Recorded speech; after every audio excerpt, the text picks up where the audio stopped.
আসসালামু আলাইকুম। কেমন আছেন সবাই? আমি নিউ ইয়র্ক থেকে বলছি। আজকে আমি আমার গাছ লাগাবো, কিছু গার্ডেন টিপস আপনাদের সাথে শেয়ার করব। কিভাবে গাছ লাগালে এবং কি করলে গাছ সুন্দর করে হবে এবং কাঠবিড়ালি পশু পাখি থেকে রক্ষা পাবে। আমি গাছগুলো আস্তে আস্তে বাইরে নিয়ে যাব। আমাদের নিউ ইয়র্কে আজকে 15ই মে, ওয়েদার খুবই ভালো। আকাশে খুব মেঘাচ্ছন্ন কিন্তু ঝিরঝির বৃষ্টি আছে।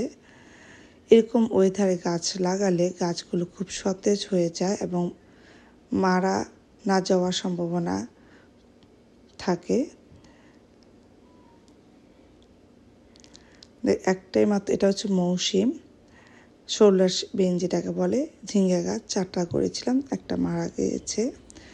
সবগুলো প্লান্ট আমি আউটসাইডে নিয়ে এসেছি, দেখতে পাচ্ছেন।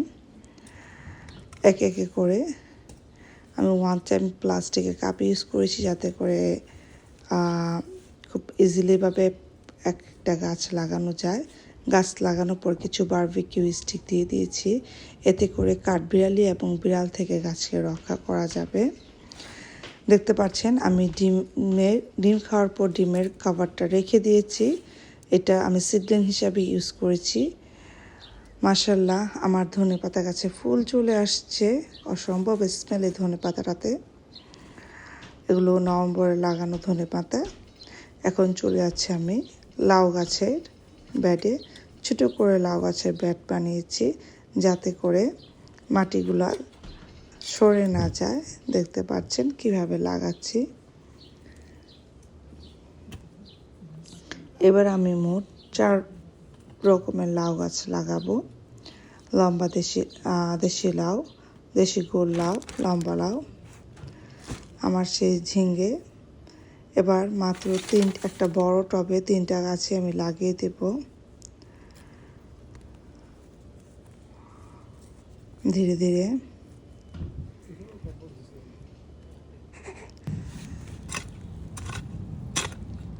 লাগানোর পর আমি স্টিক দিয়ে দেবো। আগেও বলেছি আমি ব্যাম্বু স্টিক বা বারবিকিউ স্টিকগুলো ইউজ করেছি যাতে করে বিড়াল অথবা কাঠবিড়ালি আমার গাছগুলো তুলে না ফেলে।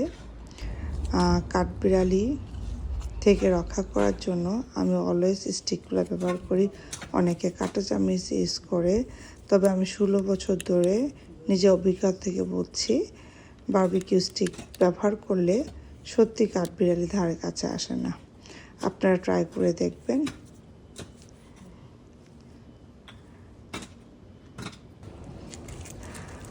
গার্ডেন টিপস 3, আপনাকে কিভাবে আমি পাখি থেকে শাকের বিচি, লাল শাকের বিচি রক্ষা করি।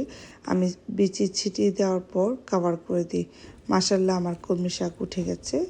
এগুলো 1 মাস আগের লাগানো আলু যেটা হোয়াইট পটেটো।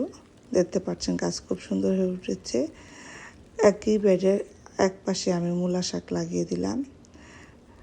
গার্ডেন টিপ 4, আপনার ঘরে যদি কোনো কাভার থাকে তাহলে গাছ সবসময় ঢেকে দিবেন যাতে করে কোনো পশু পাখি গাছগুলোকে নষ্ট না করতে পারে। প্রায় সন্ধ্যা হতে চললো, দেখতে পাচ্ছেন আমি শিম গাছগুলো লাগিয়ে দিয়েছি, আর কিছু মাটিতে লাগিয়েছি এবং কিছু টবেরটা আর্লি ধরে। শসা গাছ আমি ডিমের কাভারে 12টা করে লাগিয়েছি, খুব ইজিভাবে উঠে আসতেছে। আমি একই জায়গায় আমি 6টা করে লাগাবো। যদি ওয়েদারের কারণে 1-2টা মারা যায় তারপরও থাকবে। মাশাআল্লাহ, করলা গাছ কি সতেজ লাগছে। সরিষা শাকের বেডে আমি করলা গাছ লাগিয়ে দিয়েছি। সরিষা শাক খাওয়া হলে করলা গাছ মাচা উঠে যাবে। এই তো লাল শাক উঠছে। কিছু বেগুন মাটিতে লাগিয়েছি, কিছু বেগুন টপে লাগিয়েছি। শসা গাছের ব্যাডটা প্রিপেয়ার করে ফেলছি। এক সাইড দিয়ে রসুন গাছ আর মাঝখানে শসা গাছ লাগিয়েছি।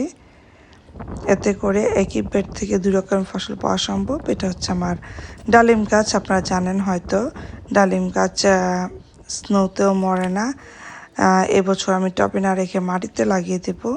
আর এই ডালিম গাছটি আমার বড় ডালিম গাছের ডাল থেকে করা।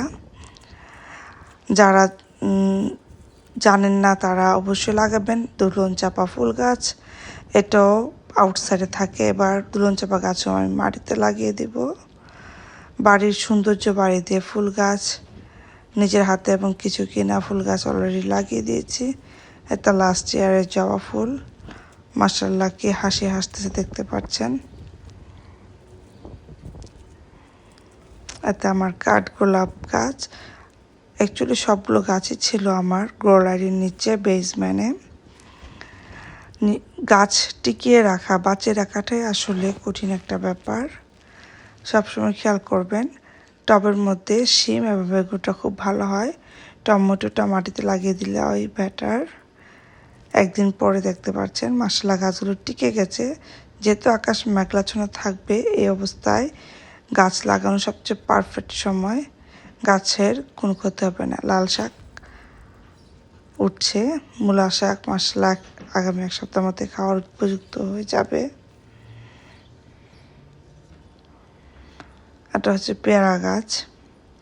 আজকে আমি আগেই বলেছি সব ধরনের গাছগুলো আমি আউটডোরে নিয়ে আসছি। নিম গাছ খুবই উপকারী। এটা হচ্ছে কামিনী গাছ, এটা কারি পাতা। আর এখনও চুইঝাল এবং পান গাছ আউটডোরে নেওয়ার উপযুক্ত হয়নি। আমি 70 আপ টেম্পারেচার হলে এগুলোকে আউটডোরে নিয়ে যাব। হাইজেনিয়া দেখতে পাচ্ছে কলি আসছে, ফুল ফুটার অপেক্ষায়। এটা আমার মাধবীলতা। বকুল ফুল গাছ 5 বছরে 3 থেকে 5 বছরে ফুল ফুটে। মরিচ গাছগুলো লাগিয়ে দিয়েছি এভাবে দেখতে পাচ্ছেন। ছোট টব হলে একটা, একটু বড় হলে টব 2টা করে। প্রায় সন্ধ্যা হয়ে আসছে, আকাশও মেঘলা। মিষ্টি কুমড়ো গাছ আমি লাগিয়ে দিলাম 3টা-4টা করে। লাউ গাছ, এটা হচ্ছে আলাদা বেড ছোট, এটাও আমি একটা কাভার দিয়ে ঢেকে দিব যাতে করে কাবিল নষ্ট না করতে পারে। তো আমার এই গার্ডেন টিপগুলো কেমন লেগেছে অবশ্যই জানাবেন। ধন্যবাদ সবাই।